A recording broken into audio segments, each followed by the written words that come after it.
दोस्तों, दुनिया के सबसे ताकतवर देश की बात करें तो निश्चित ही ज्यादातर लोग अमेरिका का नाम लेंगे। अमेरिका के बाद दूसरे नंबर पर लोग ताकतवर देश के मामले में रूस का नाम लेते हैं, लेकिन ऐसा भी नहीं है कि ये कहा जाए कि रूस अमेरिका से ताकत के मामले में पीछे है। इनफैक्ट सबसे ज्यादा परमाणु हथियारों की बात करें तो कुछ रिपोर्ट्स के अकॉर्डिंग सबसे ज्यादा परमाणु हथियार रूस के पास ही है, और मौजूदा समय में भी रूस जिस तरह से यूक्रेन, जिसे नाटो का समर्थन प्राप्त है, उससे डटकर मुकाबला कर रहा है। और अब तो युद्ध के हालात ऐसे हो गए हैं कि यूक्रेन को ही रूस की शर्त माननी पड़ेगी। जी हां दोस्तों, और ये कैसे होगा ये हम वीडियो में आगे जानेंगे, लेकिन फिलहाल यहां बात हो रही है रूस के ताकत की, और किसी भी देश की ताकत उसके बेहतरीन और खतरनाक हथियारों के बलबूते होती है। ऐसे में अगर आपसे ये सवाल किया जाए कि रूस के पास सबसे बेहतरीन हथियार कौन से हैं, तो आप में से ज्यादातर लोग रूस के परमाणु हथियारों, मिसाइलों, एयरक्राफ्ट और उनकी वेपन टेक्नोलॉजी को बताएंगे। और ये काफी हद तक सही भी है, लेकिन रूस का एक और वेपन है जो हमेशा से रूस के लिए एक ढाल का काम करता है। और दोस्तों, रूस का ये हथियार एक प्राकृतिक हथियार है। नहीं जानते? तो आइए हम आपको आज की इस वीडियो में बताते हैं। दोस्तों, वीडियो बेहद ही इंपॉर्टेंट है, इसीलिए इसे अंत तक बिना स्किप किए हुए अवश्य देखें। साथ ही वीडियो को एक लाइक और चैनल को सब्सक्राइब कर हमें सपोर्ट भी अवश्य करें, ताकि हमारी ऐसी ही इंपॉर्टेंट वीडियोस चैनल पर अपलोड होते ही आपको आसानी से मिल जाया करें। तो आइए शुरू करते हैं। दोस्तों, रूस के पास दुनिया की सबसे ताकतवर मिसाइल और परमाणु हथियार हैं। यूक्रेन और नाटो के कई देशों के साथ संघर्ष के दौरान दुनिया के कई देशों को यह डर सता रहा था, या यूं कहे कि अब भी डर सता रहा है कि कहीं रूस अपने दुश्मनों पर परमाणु हमले न कर दे, और ऐसा हो भी सकता है। हाल ही में रूस ने यूक्रेन के ऊपर MIRV तकनीक से lace intermediate range ballistic missile दागी थी, जिसने यूक्रेन में भारी तबाही मचाई। दोस्तों, कई लोग तो ये भी मानते हैं कि इस युद्ध की वजह से कहीं तीसरा विश्व युद्ध ना छिड़ जाए। दोस्तों, रूस के पास RS-24 यार्स मिसाइल है, जिसकी रेंज 12,000 किलोमीटर है। इसके हमले से 200 किलोटन यील्ड पैदा होती है। इसके अलावा रूस के पास टोपोल M मिसाइल है, जिसकी रेंज 11,000 किलोमीटर है, और ये 800 किलोटन यील्ड पैदा करने वाली एक न्यूक्लियर वेपस अपने साथ ले जा सकती है। इस मिसाइल के अलावा रूस के पास VEO वोडा मिसाइल है। इसकी रेंज भी 11,000 किलोमीटर है, और ये 550 से 750 किलोटन यील्ड पैदा करने वाले न्यूक्लियर वेपस अपने साथ ले जा सकती है। दोस्तों, रूस के पास 24 500 किलोमीटर पर आवर की स्पीड से ट्रैवल करने वाली हाइपरसोनिक बैलिस्टिक मिसाइल सरमत भी है,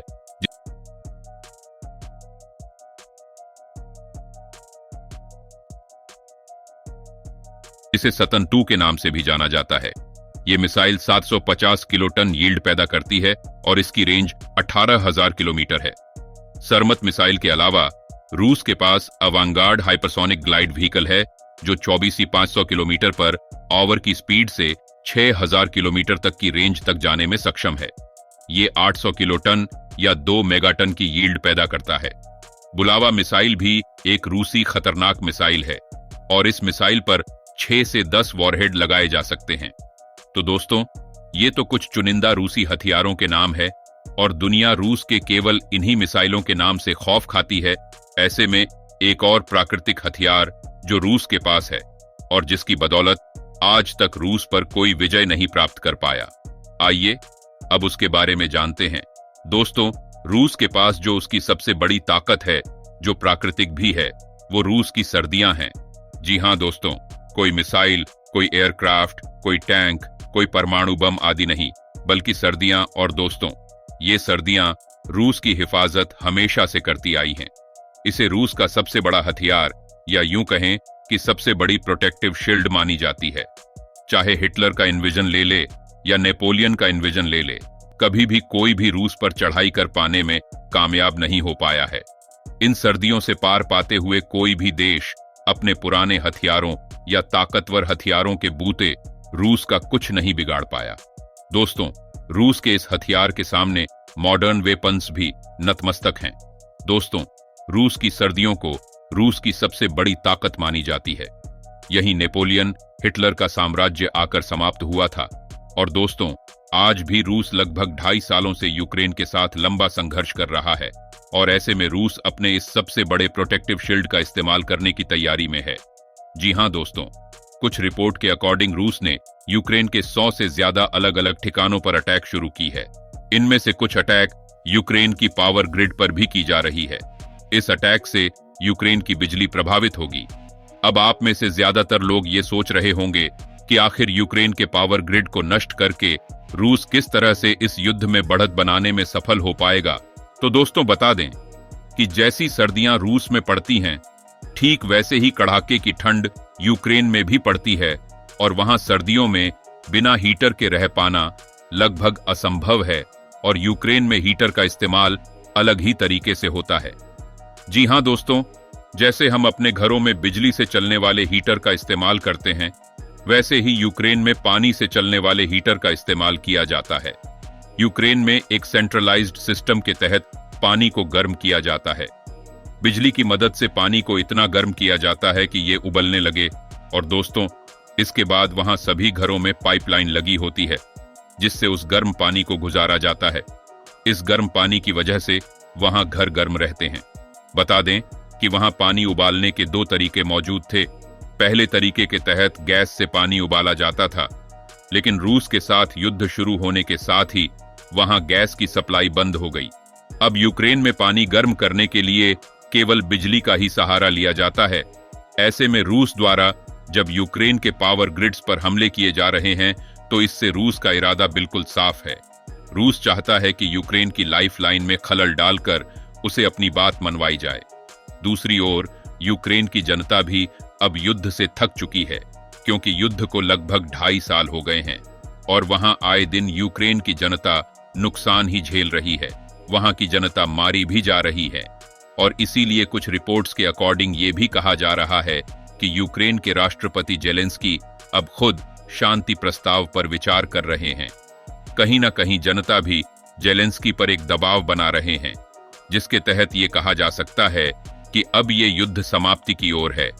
और दोस्तों, इससे साबित होता है कि जिस तरह से रूस अपने सर्दियों को वेपनाइज कर रहा है, इसका असर भी हो रहा है। बता दें कि हाल ही में यूक्रेनियन राष्ट्रपति जेलेंस्की ने एक बयान दिया था, जिसके जरिए ये कहा गया था कि वो रूस को अपनी कुछ जमीन भी देने को तैयार है और वो युद्ध भी खत्म करने को रेडी है। अगर सही प्रस्ताव आता है और सही तरीके से रूस द्वारा चीजों को लेकर नेगोशिएट किया जाता है, तो युद्ध खत्म करने की ओर आगे बढ़ा जा सकता है। अब दोस्तों, देखना यह है कि रूस यूक्रेन के किस शर्त पर अपनी सहमति जताता है या रूस अपनी कौन सी बात यूक्रेन से मनवाता है।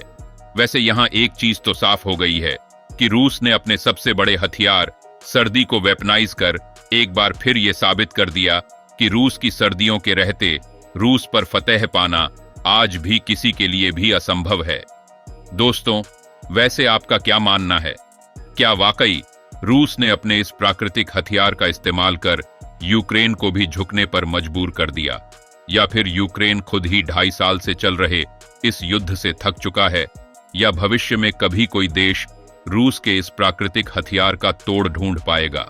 दोस्तों, अपने सभी जवाब हमें कमेंट बॉक्स में अपने कमेंट के जरिए अवश्य दें। फिलहाल आज की इस खास वीडियो में इतना ही। वीडियो को एक लाइक, ज्यादा से ज्यादा शेयर तथा चैनल को सब्सक्राइब अवश्य करें। मिलते हैं अगली नई इंपॉर्टेंट वीडियो के साथ। तब तक के लिए धन्यवाद। जय हिंद, जय भारत।